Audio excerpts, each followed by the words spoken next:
với na polar share renga chang te press conference ko rồi trôi om le a som na ngai poi mo local zong zong te ama sa in java in chi pai kan buk chewa kan lom ani ti kan han soi ma sadwa toi te kan soi ma salok anga lie tun chum false affidavit case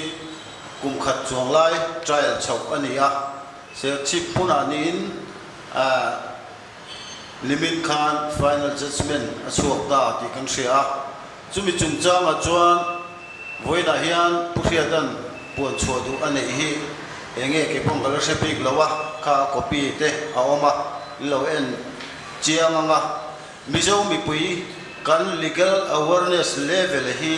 asam lo em chanchin bumi ho te po hian mo purna in nei ve tho ten kan han ringa voina an soi du lai hi kan ngai ven lo lai te po ani mela atlang pui thuin pu hola ko da khinani a zel tam lova poisa choi lova thiam chang ti lai hi arik dan ani a dot phei chu ni haulo amaro chu chumi ai ril zo thu a zia kha voina hian puan chua kan tum don ani mela thanim ngai taka mi pui te poina dan lama chiam zo mi puya a then theinan voina pular ria renga chang te thu le la hi a thei chin china chiangin milo puan zar sak kan han ngen du cheuni ke hi valal huma kol ni kani thian tha angin kani troyom pialama hei tuna chon party khat kan dia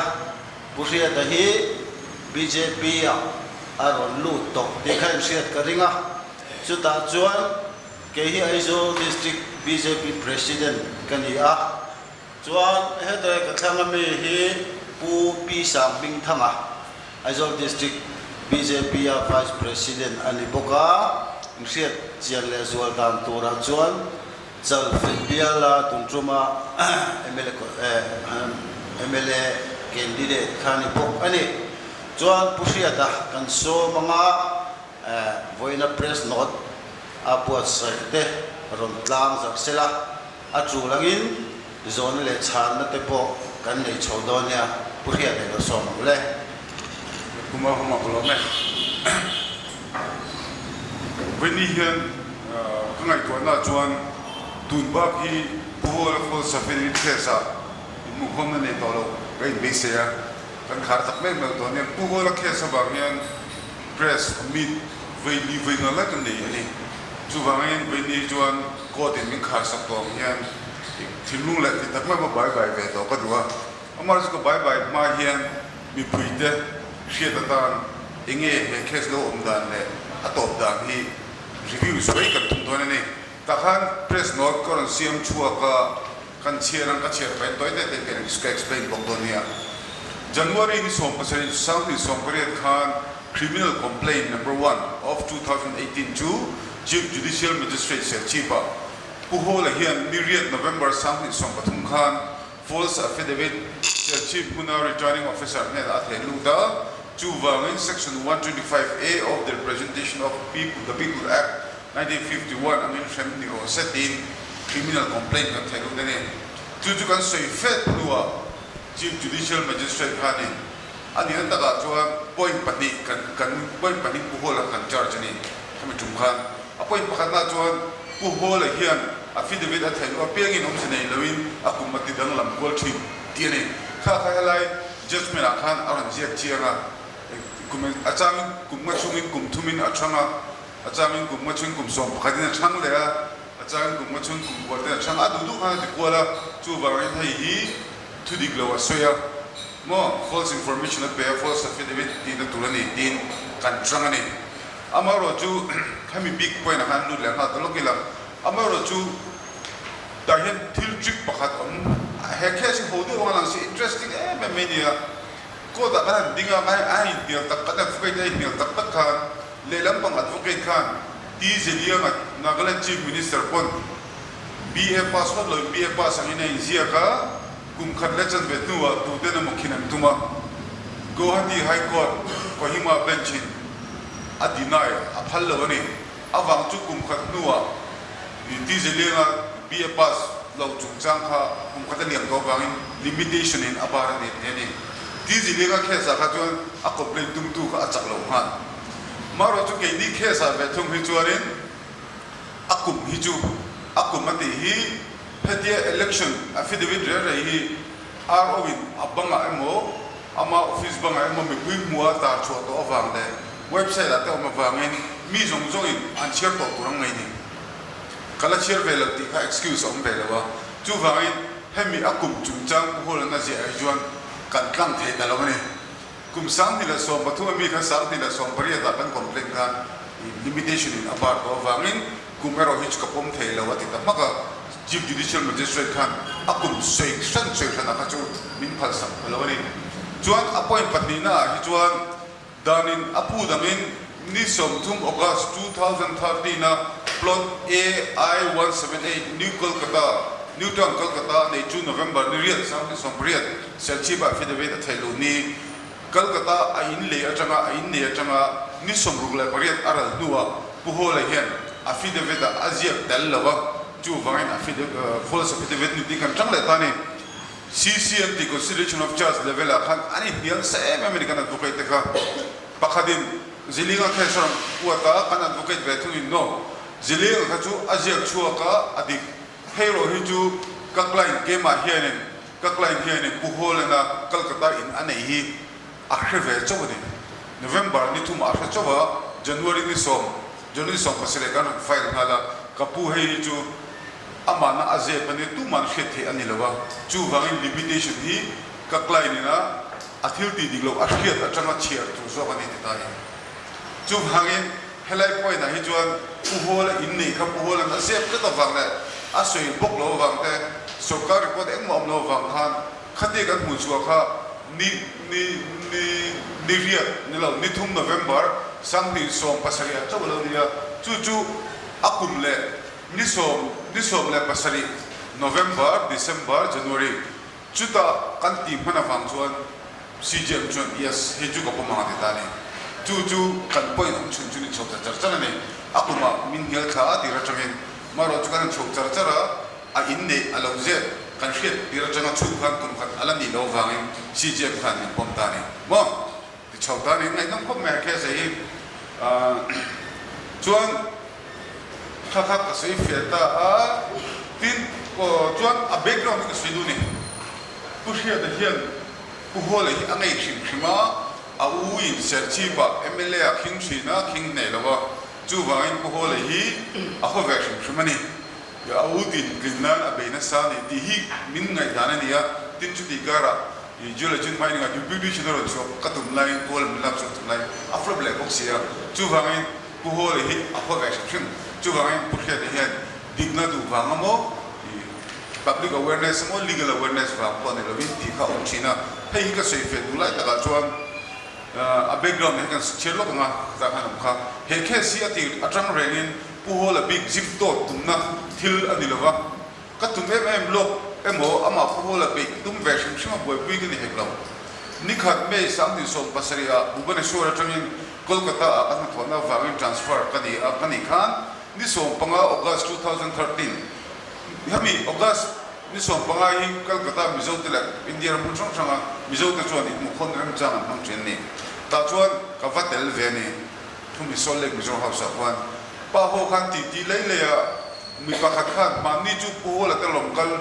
lo mu kan tu ma welfare hoving atman lo dikka ta tia inge apman lo na ati chan chu ka tia a ayin sa tu te kha contract ho kan ma ko a chu vai ayin alo in lo san no ma ti ani le ayin sa chu aman asoi mi ka ti o sui inka sa mi shkem ro ko man lo chu ni e ati a chu ka te ati va je lo ani le bu ho la chu ani aman ayin sa chu a hin nam chu mo ka ti ame ama soi lo ma ti ani a chu ani ta chu va je lo e ka ta chu hangin tan kan soi ka la du chu khami mu khom na khan i bu ho la khan ama insak avanga apai pu avang le contractor tena lo ha to avang mizo welfare ho kha apu man lo ni ti kha aswe avang a je lo ko ti pu ringot kangoi ve mei ka ngai ka thek to man lu chuang lo ma se tha thum don aral lu khan ni thum November sang ni som pasaria Mizoram House New Town na kwan PRT te dia wi sa siam chin nga catering machine ni hata po wi sa ko kan ni sa kachina tu zuan Kolkata ko ni ti khada ma phone na kulhiat thai New Town na catering kan ni thar ve ya miran ko ve lo lunch ni ve shin lo dia ka fakala ni November ni thum chuan tu thathum maral to nu ju 15 August sang thathum maral to nu khan ka fakala chumi ka kal chum chuan karulua mania manan sei puhola in omnan ti khalai ve ni tak me adin ka ngai to chuak ta chuan khalai ve la kan zot chiama puhola in sak ma mun chu kan office ka lo wangin lan so ko ho pa khan puhola in ka ka va song ta ni ta chuan puhola in khan lo samu mu ba ta chuan asatu te jinga khan tunga supervisor head in charge ka tia ka ko ba khala he pa hian ai dishal akhal duan tia kalai tu de wa ka te ne ka bol ve to ka te kalai du de wa tunga biak tu ni an ka te ne chu pa chu ni chu Mizoram chief minister la sa ko le ni ani tak chu tia kha kala ta me ni chuan khami ka kala la du tok lo vin pu hola in hi an record da na tu in nge ti ka zong le ta ni West Bengal chan ka ne chu an website a phone azon bu thai ta fake me ni tina han job line atia tita initial samhila som initial som is ishe do pon ashe tevek de khop khan and transparent ni bola pon interview na sekha West Bengal system ta jekha ta chuan kan zo ta hiko te ka kala dikha kan zo bola khan register of land records khan o digalo ni som thum oga samhi som pathum khan conveyance deed and sale deed kan ti mei sign ni ya chumini ve chuan register khalani dita choosing thing ka hetam document ka tia checks on the bela certificate copy ka pen check dita katila certificate copy mi tani khata po ha affidavit ka karu la lam lo ni chu pu hol ni chu chiang to akhala ni som thum ka sang ni som patum aleya ai leya ki ko na sel di sign na a register khalani moro chu false affidavit ka la shang ai bi lo di ke pan kad en ka ren khan election a khanin atilang nge mo di ka ngai ko tani chuan Election Commission of India website akan lu china puhola khan alo tilang lo ni di ka pule tani chumi thua chuan kan share za do internet te kan browse ko la kan te kan false affidavit section 125A a hian false affidavit an thel wal thil di lo an se ko mo an ti ka chuan false affidavit ne shem ko in ta ne mo fine mo or pot ti kan ta chuan ai ka puk chok ta ni chu bang chuan kan ti chowa election commission ate ko kan vini election commission khan ni ta ka chuan ko da kal ko la tum lo le election commission khan gentleman he chu arai de to chu bangin loko da ko check in advisement pe ya kal ta khani bera kan chom nek ne ka thasom ni de to kan fight ni chu thasom ni de to he khesi akala voice ofanivel hearing kan ni waiting for telawa adanga chuan voice of kan chu kan chawni ka tui khop me ya chuan ni som ni la pasai khan final hearing kan ne ya chumi nuwa chuan October ni thum dimin khan he final judgment order he chuan bani hata order copy atanga lam dan chuan kan complain thelu angai hian pu hole hian Kolkata ram anei ni riat November samni som pathuma se sikuna election affidavit chuan danin aphu dangin alo jek dan lo nge ya concealment anei ni ti kha kan pu na kha bul back whole first of the week at the dark my chu allow thelu nge di ko ko di min pom sak veni to me chu ang lo ka judgment and lo ulam head of page number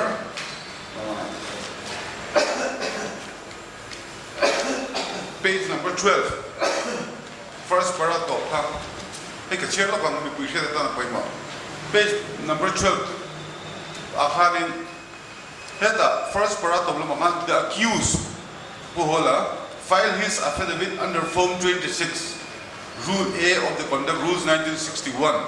while filing for his nomination for the Mizoram Legislative Assembly 2013 on the 3rd of November 2013,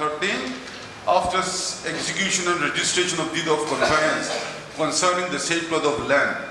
Such execution and registration of deed of conveyance make the accused the legal owner of the said plot of land. Puhola khan sale deed assign a register khan legal owner aniti achiangani tene.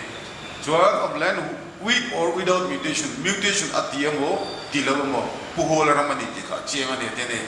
Puhola te channa ber khan michet with turakaduchu mutation kan tilawa. Chu wangin karam angin kasiak thelo ni din chang vene. Mutation chunga di soilo kila kasida sampera chuan tina zero boka LSC kan ya samti la so ma changkan kapingin om thap katani vek tu ma mi chu bai thelo maro chu kha in khasa do ne mo mala don taila AMC a phal kala ngai ni chu mi AMC a phal na la ngai lai ta ka chu tina samti la so ma karam po kha samti la so pokwa October khan tibetan don chu vila AMC a khan drawing ne taxation purpose tang kha ka submit an thal na kha kala angai tani chu mutation chu ta chu wangin puhola ka ho channa mutation kan lati lo wangin kan je thelo ni dikha ko di apom sak talo ni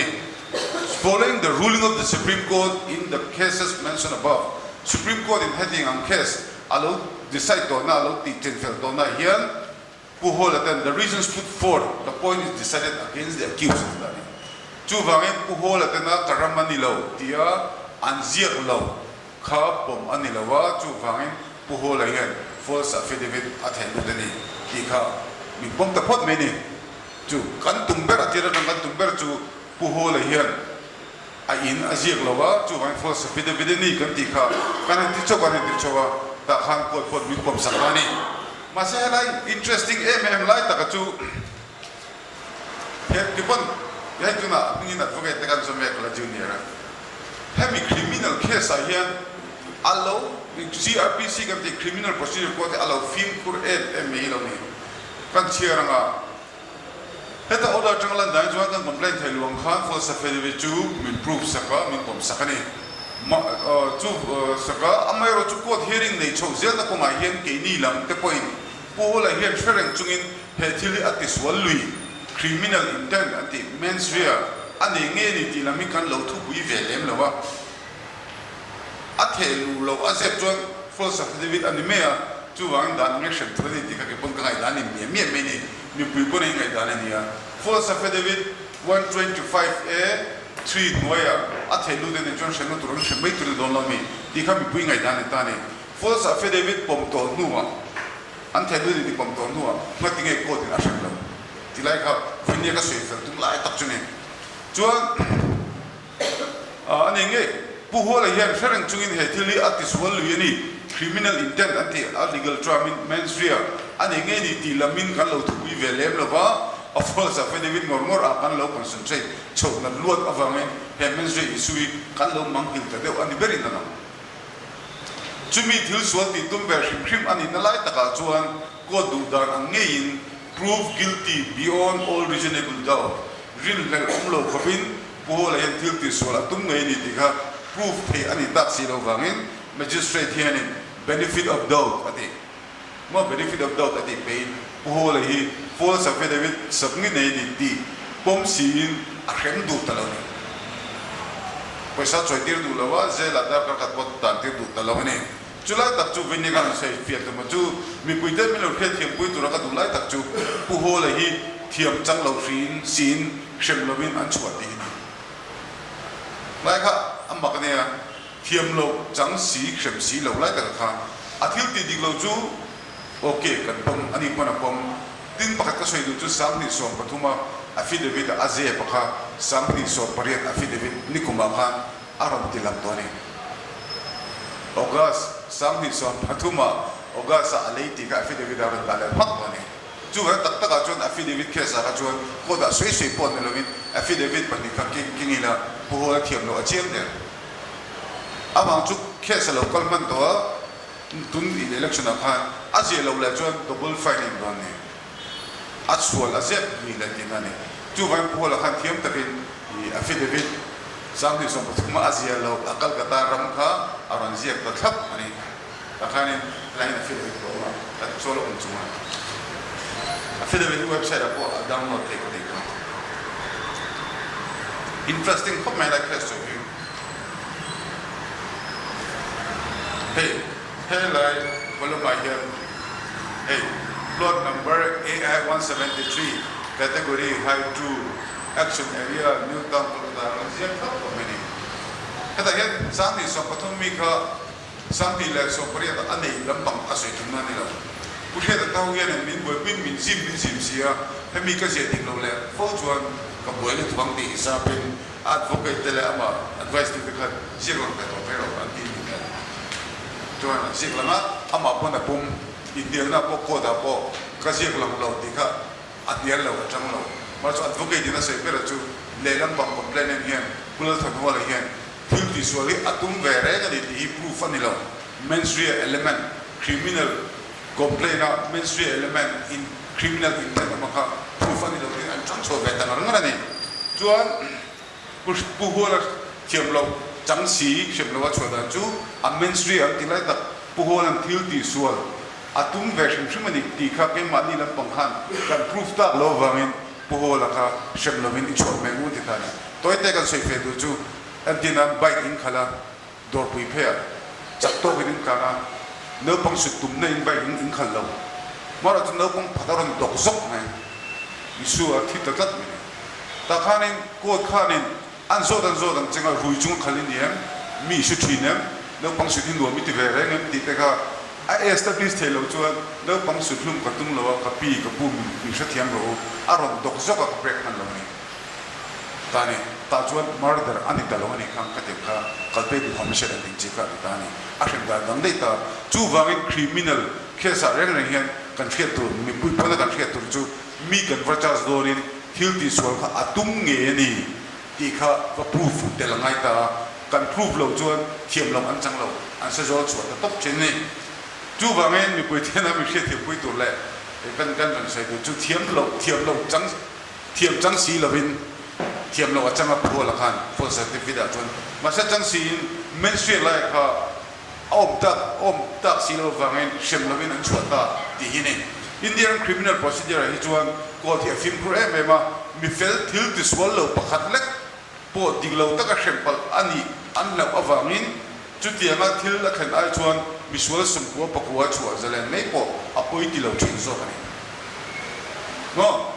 beyond all reasonable doubt ngai to na zong thilam thei zong a rule out vek no atil sual ti tum nge ni e ti proof ani lo chuan visual kha za a sum ko pakwa tu case nei za sum ko pakwa kha khating proof of no wa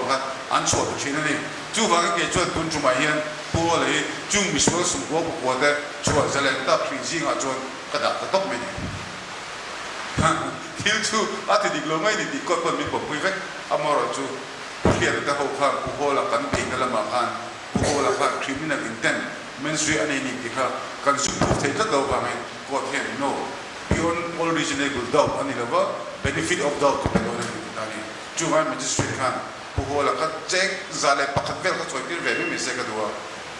zer dam se po ka ti chuang la wa amoro chu magistrate khan no criminal intent of lawa menstrual proof thei lawa pu le kan chwa zale don ni ta ni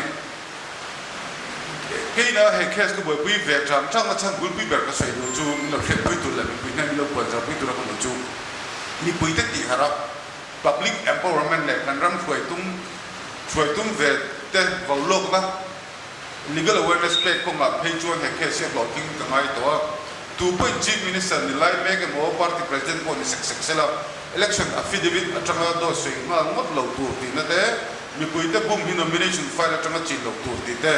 man chua shem te ani ti te hi an lo hiat chen ta awangin kumsang ni som patun election affidavit ain kumsang ni som pare election affidavit chu a fel fai chau te em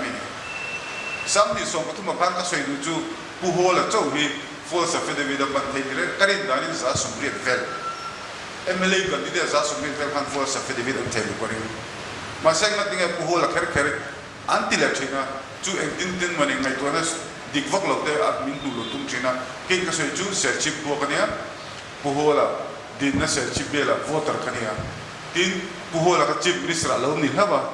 a chief minister ber kan ti chat chuan mi dang pon na fim kurpam ti ngai to na kane ya ating lo tu ma ber bon za ni ver mu kha lo boi pi la jon om je nei phok lo mi the tu na po pu ho la kan boi pi wa ha sang ni som pathum false affidavit ngai to jon sang ni som pre chu a that le to ni ke pon ke thuak thuak ka chang tak ta ni advocate ruai na chang thudang fek to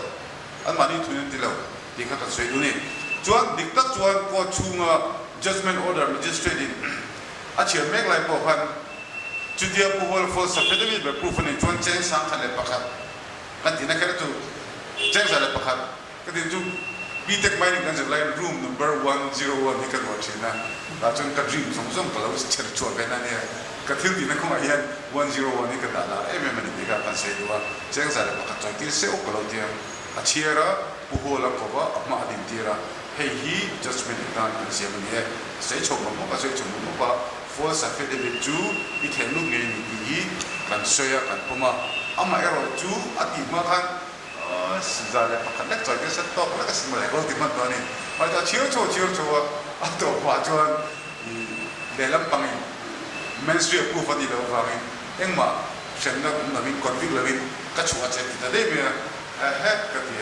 chuan tu mi do ko den han chiu so kan chok tu bu ho la ka ba congratulate ka la tum fra ma ka ba ka la ka pu chi ba yo ka lo le me ka ti min chi bai tu lo chi bai ka du lo de alo ma kiu ka ma ko me ka la ko no pang chia yu la ga ma ro chu khala go ro kha mi che mi ve ka du wa bu ho la ka ho lo ti ka se ma ro chu mi ka u de mne fan lo de se chi pa lo du de chi na ba ka khami kha theory alo se ka chi na ka se fe du na ni chuan helaya pu ho la hem dan tu ra kher kher hi chuan sei thei kan ni ve tak si lo phangin ko da chu lom ting ka puma chan chin buat tung jing ora chuak no la pu khe dan akhing to don lo aboi pe to don lo ti mangai ni pe chu na ji te la kha lumina ser chi ba tv ho min ta na ani le ila boi pi do ren ko sang ila kal le do ne man ti ka kal pe to lo kal a chu ku to lo kat khin chan be false affidavit chu changa affidavit ji ma son na to chu han ko ho le khan ba ko ka ni lo ba kal to lo ka pe to lo bu chuan venia jing sei do chu he false affidavit case a kher chuan pu ho la ten time pass na mi ran delete ani lo chuan ke ma ni la ma tang chuan eng ma la tum to lo ka sei do du thu sa cheng za le pakhat to choi ke se chuan ke te ka jing lo ma se la magistrate hian fair takin kin zong mai tuin process dik tak mangin pu ho la hi a choi se le ni zana po kan lu tene kan fa de kan se ho ba pathian ko da kan mai awang chu tu na hian dania shamang hian te hian maximum punishment pesela tharu lungin ta to disela serchipa chetlang district zela mo operation zel mo da taro sela amut heilo la shom ti kan don thoti ke fene chu bangin hola thiam lo chantir si khrim si lo chu pa ka judgment order changkang le pomom ke ma dan le jong pe dan om ka felo alo tak me pa tian man tu ko so ya din hemi case ko boy pu chung changa min support tu te kasi for china ning ingani press conference ma pong se kha Mizoram ma chun corruption do ba pu hola te ang do phe chu ko har kha tu ka te ka chen wang phar me ne min ko fo chin po khan pu hola kan be che cho mi chi ba cha do lo ma mai awang chu pu hola ka powerful lu tu ba pu hola ka Mizoram powerful so kha to ko be chun an pathian en del tok ni ka ria chu wang pu hola do ka ko har kha e bi ma wang ge pan kasim to la kasim te mela ati tu ram kan ti to dis le ja ka tum to lo wa ka du per so ka chu sual kan ti hi christian te hi ne kan huwa da pa mo lal party chu fit na bulani ti zo ka kan lavin lal party chu sual huwa de ni ti mi zo christian te hi sual huwa ila sual hi a o mei po hi khol sek tu ka ti mun phia me ni lo ngene tui ko ne holiday ti ka ngai dan ne chu ga mi zo ram mi puiten he false affidavit chungchang kan conclude to na hian ke pon kal le zel ta tum lawa tuna tak chuan ma sen manin kan du lo chung chung miram lut le ni chung thudam ni sela Mizoram mi puiten support ni a pathian ko da ngaya a judgment boy a fair ka te kho awang chu a menstrual la pa kan no boy puitat lawa kan tum ber lai chu tak tak a chuan ngani pu ho la false affidavit thai lut tinga kan proof mane kan proof kan lo ting ta tin out of text ka sei le me me chu eng tin nge pu ho la a submit dan ti kha a fi mangin ka soi lo ka a playback in Biswajit dia pakha Biswajit dia ba advocate general kha mo kha pa palak na fek khane atili chuan Biswajit dia ba uncle kha hi ko pon chairman ani chuan Biswajit dia ba kha puhola la ka tlak tum adu lu tuk siu wangin Biswajit dia ba khan sar ka taim ram nei da no masin tin puhola ka ako poni ko ngai to nei chu ta se pui lu chu ni hemi kum ni ba ko pui lu ka ngai to chu chuan puhola thalom chuan Biswajit dia ba khan ka pulo chu lok la deed of conveyance ana ka sign ngai record te ngai ta chuan fingerprint so ngai ne mo tham ni na chu chu te ngai ne ti ta ni puhola hi achuk khata August ne somthum 2013 khan achuk khata chuang chuanga Mizoram House Salt Lake Vale ani muwa conveyance ka sign ko poba let's go to the record office antia record office ngani rajar ha da record office advocate na puhola sign ko poba fingerprint bera Biswajit dia ban akhom roba alo boy pisuma zoma puhola lo chole ta ni chuan in khandon mo ro ka lo ni chauka puhola hi pachadel mai ni kat mai ni la ma chuan asol khek rek la ba puhola hi chuan ama hi mi easy thil chen ka chula easy de wani chu vai puhola khan election affidavit a file don ni som ru pare aral khan Kolkata khan in kan ni ta kai ni angai to chokro ani le te to ka thirma awang chu amana a in hun kha azuk zona piri ne na zuk chama negotiate call an ni lo ama malak na tak ni lamin Biswajit de batak malak puina ni wangin puhola ri ru amlo chu bang hela thai git kha mainstream amlo ko dina ti po he puhola khan hei chu kan jek lo sa pham tek ta se chon ka tin lo ka don sia vote ka putem don sia ti lo bin na a thai git lom ka tok tak takin a jek ta lo ma se kan en khan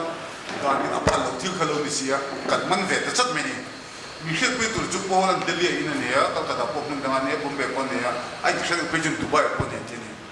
ai in zong zong aram zong zong hi chut pui la ama mi ga lo re Kolkata me kumati ke polan ming ombi kan te chuan pola original apmala na concept an ni lo ne mi tu te na mani an nei ti re ni mo ta na nei da India mi la to pek te ka chu ti de mi mai lottery ne ka pu he al lottery ka zuk deal venga amu fortune alai the chu wa hin he affidavit false affidavit ke sa ya tak ram ka thinung ta soi chu kan pu ho la he ni so bu period ram anai to AI 178 new town Kolkata mi kha ni riat November ni so bu la period no kan search ba affidavit a file kan actually he has really forgotten athai ngala ni karing ve tok tok chu ka lo he nu kan magistrate nu yene achiar fu via ringarnia chula chu sei ni thum ni tane chu wai bola hi man tum shim shimati kan ni lova nge kan ti ang mizo na afiam thuti da kin ke im pon ti ya ni pon chi bai kram bala tuma awang chan chu hei hian awareness apedona MLA ni tum ram len ham foi tum ho reng reng affidavit atang dosai oilo ti kan man tone tin tum kar ka soi kai jok du chu hemi case na akal puya hian se thiamula lo thei lo kal ka yoma chu chu a in sakhu amman to lu tuk to ama puhol point a in sakhu jongu a het karing lo piri mo puhol mo naltena mo siben bag chu zat le ngai ti an ngai to lo trip ama na interview sen khan tu te na mo an sak me kane an sa zo trip to mania a hu jonga chu chu tira register value ka chu chu tira noi sama man bor vel ani to Tuju puhola affidavit kat ena sampai som patum le som priat sampai som patum ai puhola hian nuai som priat velen pasa lo nei pung mana piri nuai som velen nei pung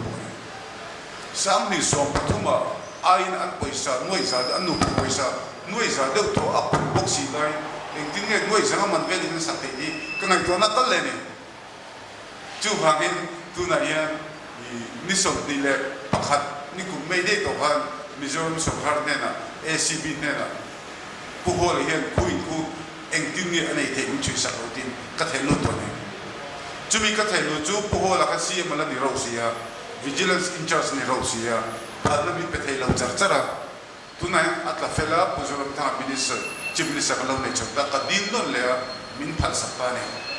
chuan CM office tangin chief secretary ka CBO ni na min CBO min pe ni lawing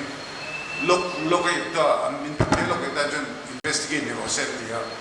tuna polan sang ni so pathum tanga kumma chunga anu pan noi za del thot tam poisa an nei belaya Calcutta in an sa thei big lai khu engting an sak pi hi SCB tuna investigation akal mek thomne chumi thung ve chu prevention of corruption act and PCA act noya pe kan ni lenta chu chu kum sari lungin tan thena nia lalu prasad te jai lalita ti ho pe politician lan tak tak ta na ni false affidavit chu mi rin man khat khop me awang chu kum thar cho ni wang han chu wang bin ye ka soi chu pu ho la kha kala kaman le ran na chan chu pu ho ka ka soi chu bin ni hen false affidavit kha MLA di tung ta na awareness ani am bukin tuna pu ho la case corruption case kan kai le ran na chan hi chu eng dang ni lovin sokar officer e rute minister e ruten an minister chunga mo an sokar tak chunga an e room man chua lo ani awangin an himngot lo ti chete du le dei me chu wangin sokar tak khan CE nia e pop ban man chua lo a pension nu man chua te lo mo dia an ha dam ringot thinte an in ti the three no te full of dia chu an chief minister kha tu polo ni to ina mo a e ruk sokar sum e ruk shim ka chu ama adam to lo ni pon pension adam to lo ni pon atu le fa te thangin kan nuk le the ni ti kha zirnan ni pu awareness dan ka pe le ni ti ka soi do ni SCB te lo le SCB ni som ni pakhat khanga sang di le so paget kan ka the lo da mo thei hi a in kan lo chu ni ta ni RB consultancy ho gen chu sak ni thei hi pu ho la in tu jong chu sak tu de company nia din ni som ni pakhat khanga khan ka thei lo da he ka soya pu ho la ei ru ka ti do pu ho la hian cheng sing sari alwa CM ni nang cheng khat ma kai ru lo ati fo box ya sam ni la som pathum ma tren sam ni la som pare da ya anu pa bel khoma liquid money ati movable assets ngot ko moi za velen atum mana hausak bel thur chung sin mo engtin ge in moi za man vel sakte ti a he cha on ka ti a formula ka insurance za kan nang ni pan mo chu hari pu ho la ka kan han ti le zeu do na ni ta ya chu ania ka soi tu chu din he khe se hi tu na chuan SCB an la chan to Calcutta ta ko ni ti do na ni ta ka ni ram ka ngaro la ka kan se ka mo noi so pasari something of valuation and demo hit ko kan valuation and kata tin atlang ko tin ka soi du company ho yan income tax pay an share bang yan a value an under value box yan noi se man po ka noi so ni pa objective registration fee ta ta mo tax vela pon a foi de man ela ya a che ju a figure ka pilo tin po la ken kurang ko aso yan kan mi pe ka char ve to ka trong drive tin pe ki ko se ko pong ka se ko ka tum lo amara chu aram ane ka azek to ane lo se dia man kala ka che chu ba min ka tu se do pe mi sala MJ ho big tin gulong no ka dia ta ka dia ka la po se la tu se do zona do chuan ka la na zo chin te a tiang lo lai te ko to mo cha tiang tiang mo这是他说如果后来我父母他说的有天是哪个把另外这是的啊如果后来我父母谁说你看说的我最买了我 tu na hian pu ho le hi kan chen pa so pu ho le hi LDC di ta sala eng ma chin chon tan ti re ka ri men je kha a ni la wa ti lo mai thai chu ba po le se ka soi du chu mi hau sa te chu kong hen lo ne ya adama tha fa kan nia magistrate ko adama tha tho ne chu ba eng tin nge in biak ka tha to lo mar chu fair to ka tu ra ba nai chu ba magistrate hi pe chen ne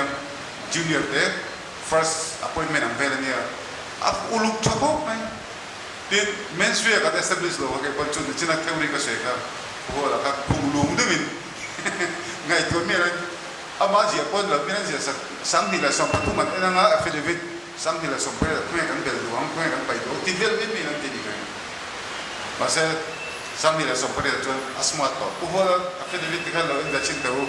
zia lo khat ta piri ko ri bo sung sung pom le ka to ko pu kel pu so du ju prison ho hian case and file sa to ni FIR an thel sa to a mania ACBN ho tu te ka zo chuan inge ni khatianga prima facie case of mang tepo matinge kan man thelo ti ka zo ne an man thelo na chan dela chu khatia an han ti khan bizo chu I khetin na tam na duba etina I pakhat ei ru khat de khan I man ta ne man case sem sakta an chuyen chuya atop anu pe u ina lo ni de je khatiama tuna pu ho la case ro hi chuan es kan ne ya ain apom buka an jong man chu chu ka Mizoram Sarkar SCB John Hay and Ring Door Lava and Manan Chuchok Ladona, Mania Engineer Pakat Mizoram May Pinudi Kasodana John, who can hit at the end of Kinijuan and Chutam.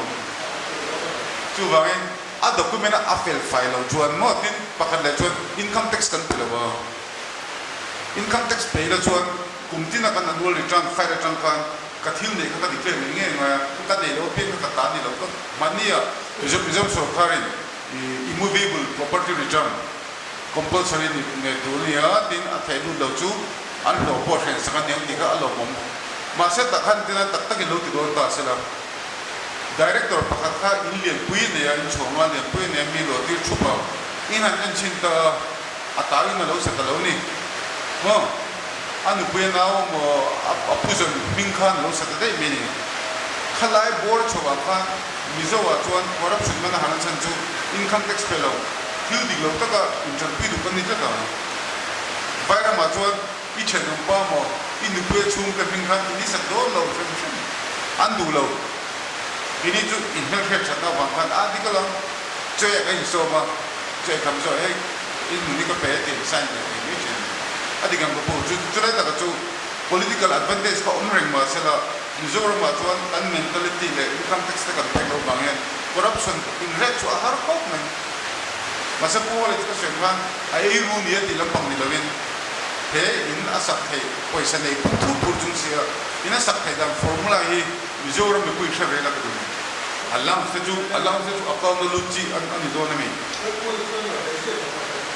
sitting along the ngene assembly alam se omunga masaka house na tham ani lo chim ka soi du chu PO na chunga chief secretary chief minister thangin min diktatin adlo arin chuan a house khailo mo joint director mo MCS officer pakta lo house ta bio ni chuan arai ne rai meche nimba amu pila pulo mela arai chuan amu pui to tin ani kan thu pe chin lo play tak ka chu wagen सरकार तो किन गति के जो में HBA housing loan ला बने में housing loan ला बने फार्म मशीन थे लो ड्रॉप चु वागें कैसे जो कोई मो पर तो पे में जो है फुल सफेद विकल तंग तले दुलन तंग तंग हियर मिजो क्रिश्चियन पथिन रिंग तो हियर सुअल को वेदे हो लल पार्टी जो फिन में बोले नहीं कर तिरिंग होता लल पार्टी जो सुअल को दे नहीं कर तिलो का सुअल को दे पथिन अलोंग कर adang ang zona utolo chuan kuma na karsela lo mo khop mai chuma ko lo me